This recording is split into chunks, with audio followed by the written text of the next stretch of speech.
नमस्कार दोस्तों, आज हम आपके लिए लेकर आए हैं वैद्युत रसायन चैप्टर में अब तक जो हमने पढ़ा है उससे जस्ट आगे का टॉपिक का नाम है सेल। क्या है?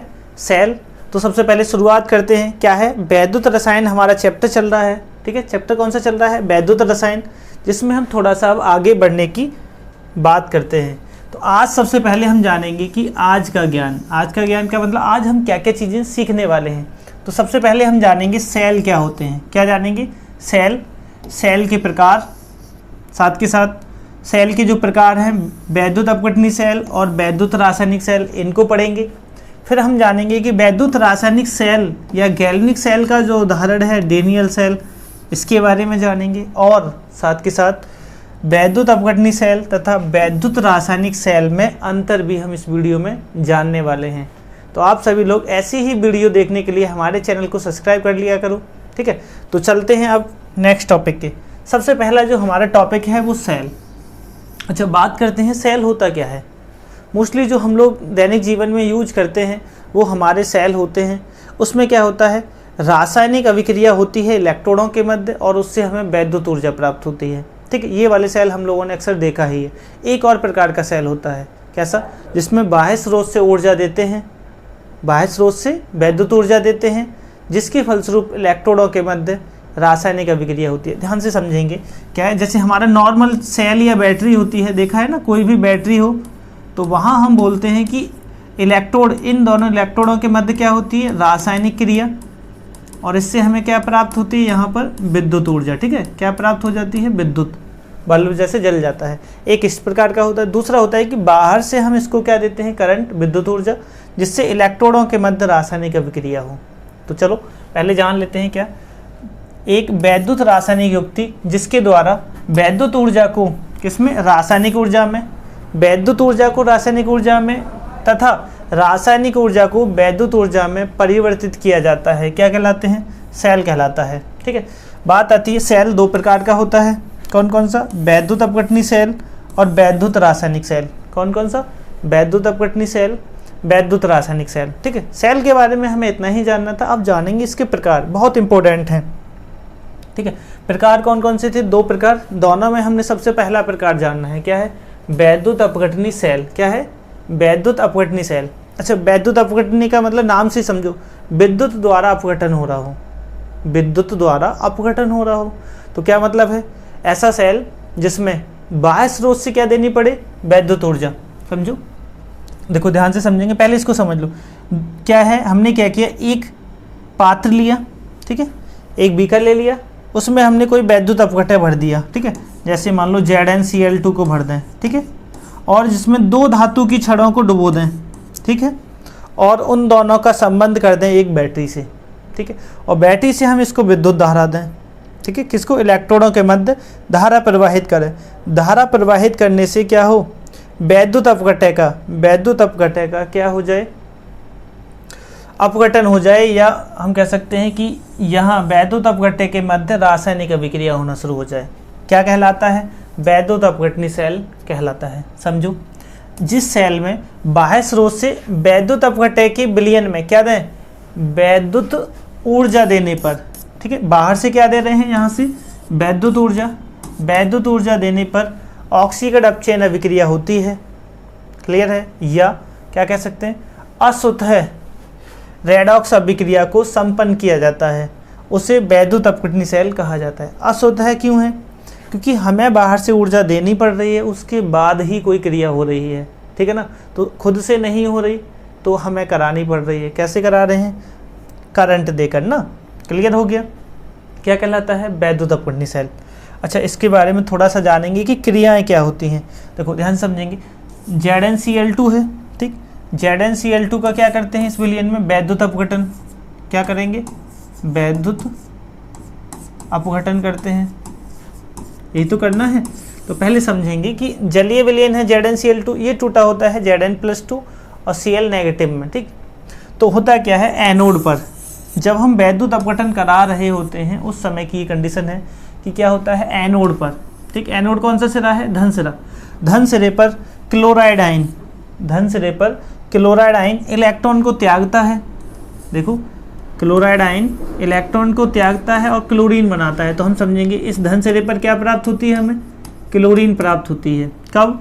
जब इस ZnCl2 के विलयन में वैद्युत धारा प्रवाहित कर देंगे तो क्या प्राप्त हो जाएगी, इस सिरे पर हमें क्या प्राप्त हो जाएगी, क्लोरीन। क्लियर है। बात करते हैं कैथोड। कैथोड जो ऋण सिरा होता है, जहाँ कौन क्रिया करता है, जिंक। जिंक आयन जो है वो इलेक्ट्रॉन को ग्रहण करता है, ठीक है, इलेक्ट्रॉन को ग्रहण करेगा और क्या बनाएगा, जिंक धातु। अच्छा, क्रिया कौन सी कहलाएगी, इलेक्ट्रॉन को ग्रहण करना अपचयन, क्या कहलाएगा, अपचयन, और इलेक्ट्रॉन को त्यागना ऑक्सीकरण, क्या कहलाता है, ऑक्सीकरण।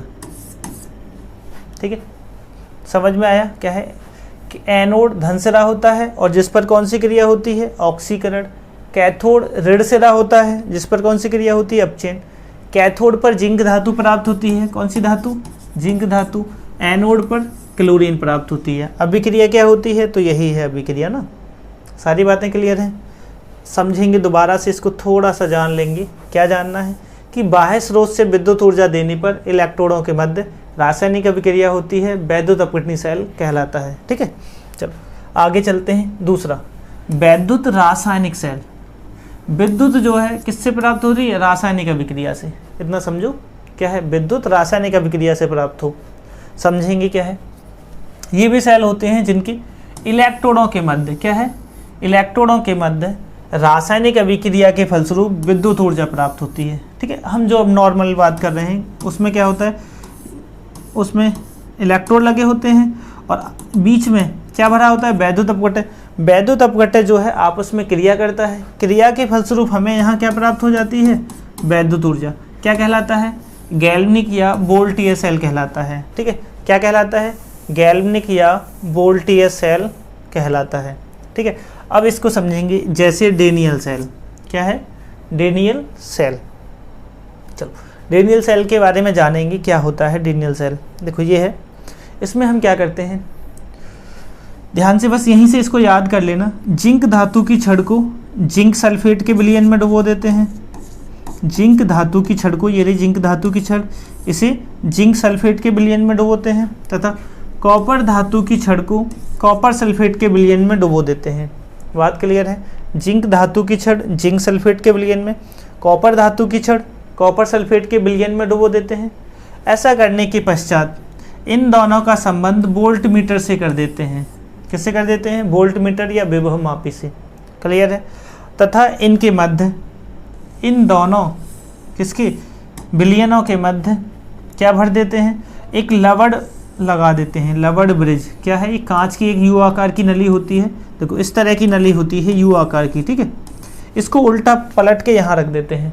अच्छा, नली के अंदर क्या भरा होता है, ध्यान से समझेंगे क्या है, इस नली के अंदर क्या भरा होता है। ठीक है, ये भी जानेंगे।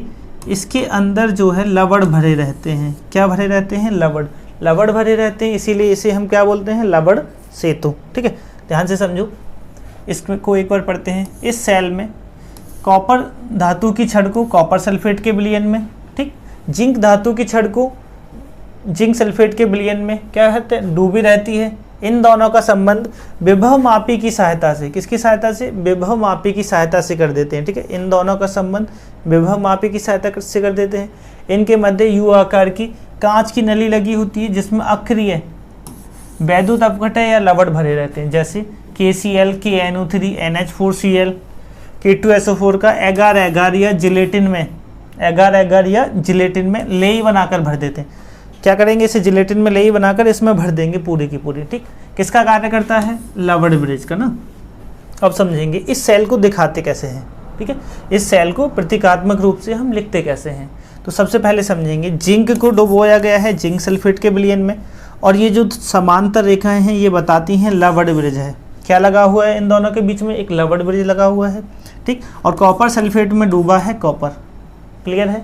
चलो अब बात करते हैं, अच्छा इसको दूसरे रूप में, जिंक को ZnSO4 में, तो इसको SO4-2 अलग हो जाएगा, +2 अलग हो जाएगा। तो हम इसे आयनों के रूप में ऐसे लिख सकते हैं कि जिंक किसमें, जिंक आयन के साथ, और कॉपर आयन कॉपर के साथ ना। इस तरह से भी लिख सकते हैं अगर हम SO4 को ना लिखें, आयनित रूप में लिख दें तो। बात करते हैं थोड़ा सा आगे, आगे अच्छा एक बात को यहीं से समझ लो, ज़्यादा रखना तो भी नहीं पड़ेगा। एनोड जो है वो नेगेटिव सिरा होता है, एनोड जो है वो नेगेटिव सिरा होता है और कैथोड जो है वो पॉजिटिव सिरा होता है। जस्ट पीछे वाले अगर हम सेल की बात करें हम, ठीक है, थोड़ा सा याद करते रहना साथ के साथ, इसमें एनोड जो था पॉजिटिव था और नेगेटिव जो था वो कैथोड था, ठीक है, बात समझ आ रही है। नेगेटिव वहाँ कैथोड है, यहाँ एनोड है ना। अब बात करते हैं थोड़ी सी आगे, ध्यान से समझेंगे। एनोड पर सदैव ऑक्सीकरण होता है, वहाँ भी एनोड पर ऑक्सीकरण ही हुआ था, तो समझेंगे एनोड। एनोड पर जिंक जो है, जिंक धातु इलेक्ट्रॉन का त्याग करती है और क्या बना लेती है, Zn+2।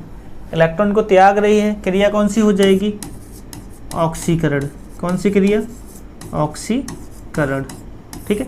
वहाँ क्लोरीन आयन क्या कर रहा था, इलेक्ट्रॉन को त्याग रहा था, क्लोरीन बना रहा था। आगे बात करते हैं कैथोड पर। कैथोड पर Cu+2 आयन जो है वो इलेक्ट्रॉन, 2 इलेक्ट्रॉनों को ग्रहण करता है और क्या बनाता है, कॉपर धातु प्राप्त होती है। वहाँ भी हमें कैथोड पर जिंक धातु प्राप्त हो रही थी, यहाँ कॉपर धातु प्राप्त हो जाएगी। अब समझेंगे, इलेक्ट्रॉन का ग्रहण कर रहा है तो क्रिया अपचयन, क्रिया क्या कहलाएगी, अपचयन। सारी बातें समझ में आ रही हैं ना। अच्छा, अगर हम कहें कि इन दोनों अभिक्रियाओं को जोड़ दें, क्या करें, इन दोनों अभिक्रियाओं को हम जोड़ दें, ठीक है, जोड़ो भाई। देखो जोड़ेंगे तो 2 इलेक्ट्रॉन से 2 इलेक्ट्रॉन कट जाएंगे, ठीक है, 2 इलेक्ट्रॉन से 2 इलेक्ट्रॉन कट जाएंगे और क्या बचेगा, Zn+Cu+2 एरो, Zn+2 + Cu, ठीक है। इसे ही हम बोलते हैं इस सेल की सेल अभिक्रिया। क्या बोलते हैं, सेल अभिक्रिया, ठीक है, सेल समझ गए। अब हम जानेंगे इसमें थोड़ा सा और क्या समझेंगे कि वैद्युत अपघटनी सेल तथा वैद्युत रासायनिक सेल या गैल्वेनिक सेल में अंतर क्या है। तो देखो बहुत सिंपल सा अंतर ये था, पहले वाले की हम बात करते चलें। बाह्य स्रोत से वैद्युत ऊर्जा देनी पड़ रही थी, जिससे क्या हो रही थी, रासायनिक अभिक्रिया। बाह्य स्रोत से विद्युत ऊर्जा देने पर रासायनिक अभिक्रिया होती है। अगर इसमें बात करें तो रासायनिक ऊर्जा का विद्युत ऊर्जा में परिवर्तन होता है। इसमें क्या होता है, रासायनिक ऊर्जा का विद्युत ऊर्जा में परिवर्तन होता है, ठीक है। आगे चलते हैं। दूसरा, इसमें असुतः रेडॉक्स अभिक्रिया। समझो, असुतः का मतलब जब तक हम विद्युत धारा नहीं देंगे तब तक कोई क्रिया नहीं होगी। तो इसमें यह है असुतः रेडॉक्स अभिक्रिया, मतलब विद्युत धारा प्रवाहित करने पर संपन्न होती है। कब होती है, विद्युत धारा प्रवाहित करने पर। और हमने बताया इसमें रेडॉक्स अभिक्रिया कैसे होती है, स्वतः संपन्न होती है। क्लियर है, स्वतः रेडॉक्स अभिक्रिया संपन्न हो जाती है। दूसरी बात करेंगे, इसमें जो है एनोड धन ध्रुव है। देखो एनोड क्या है, धन ध्रुव है। ये चित्र हमने इसीलिए आपके लिए दिए हैं क्योंकि बिल्कुल मुश्किल ना हो, आसानी से सीख जाओ। एनोड कैसा है, धन ध्रुव है, ठीक। और कैथोड कैसा है, ऋण ध्रुव है। तो कैथोड कैसा होता है, ऋण ध्रुव। अगर हम इसकी बात करें, गैल्वेनी सेल की बात करें या डेनियल सेल की बात करें, तो इसमें जो एनोड जो है वो तो है ऋण ध्रुव और कैथोड जो है वो है धन ध्रुव। सारी बातें समझ में आ रही हैं। आगे चलते हैं। वैद्युत अपघटनी सेल का ही आगे जो है, इसमें ये कहते हैं कि इसके बाह्य परिपथ में बैटरी या वैद्युत ऊर्जा का अन्य स्रोत लगाना आवश्यक है। भाई बाहर से क्या लगानी पड़ती है, बैटरी। क्या लगानी पड़ती है, बैटरी आवश्यक है। और इसमें बाह्य स्रोत से ऊर्जा की आवश्यकता नहीं होती, ठीक है। आगे बात करें इसकी, तो इसमें एक ही पात्र में एक ही वैद्युत अपघटय के विलयन में दोनों वैद्युत इलेक्ट्रोड डूबे रहते हैं। देखो एक ही पात्र में एक ही वैद्युत अपघटय में दोनों इलेक्ट्रोड डूबे हुए हैं, ठीक है। अगर हम बात करें इसकी, तो इसमें देखो 2 इलेक्ट्रोड हैं, दोनों अलग अलग पात्रों में हैं, ठीक। और दोनों ही अलग अलग तरह के वैद्युत अपघटयों में डूबे हुए हैं। क्यों, क्योंकि यहाँ ZnSO4 भरा हुआ है, जबकि उधर क्या भरा हुआ है, CuSO4, ठीक है। कॉपर सल्फेट के में, जिंक सल्फेट के विलयन में डूबी हुई है। बात समझ में आई। जिसमें दोनों इलेक्ट्रोड 2 पृथक पात्रों में पृथक वैद्युत अपघटयों के विलयनों में डूबे रहते हैं। बात समझ आई। लास्ट पॉइंट इसमें समझना है कि इसमें लवण सेतु या सरंध्र पात्र प्रयुक्त नहीं होता। लवण सेतु की इसमें कोई भी आवश्यकता नहीं पड़ती, जबकि इसमें लवण सेतु की आवश्यकता पड़ती है। क्लियर है, उम्मीद कर रहे हैं कि ये तो टॉपिक बहुत आसानी से समझ गए होंगे। अच्छा, एक बात और समझिए, बहुत इंपॉर्टेंट है, पेपर में हमारे कुछ ना कुछ पूछ लेगा। वो कहेगा वैद्युत रासायनिक सेल किसे कहते हैं, वैद्युत अपघटनी सेल किसे कहते हैं, वैद्युत रासायनिक सेल का उदाहरण पूछ लेगा कि डेनियल सेल किसे कहते हैं, या फिर वो हमसे पूछ लेगा सबसे लास्ट कि वैद्युत अपघटनी सेल और वैद्युत रासायनिक सेल में अंतर स्पष्ट कीजिए। ठीक है, तो हमें अंतर कहीं ना कहीं बहुत अच्छे से याद कर लेना है। जब अंतर पता होगा तो हमें दोनों सेल बहुत अच्छे से आते ही होंगे। ठीक, आगे ऐसी ही वीडियो प्राप्त करने के लिए आप सभी लोग हमारे चैनल को सब्सक्राइब कर लीजिए और अपने सभी साथियों के से शेयर करते रहिए। ठीक है, मिलते हैं हम आपसे, ऐसे ही वीडियो लेकर आएंगे, उसमें मिलेंगे। ठीक है, तब तक के लिए जय हिंद।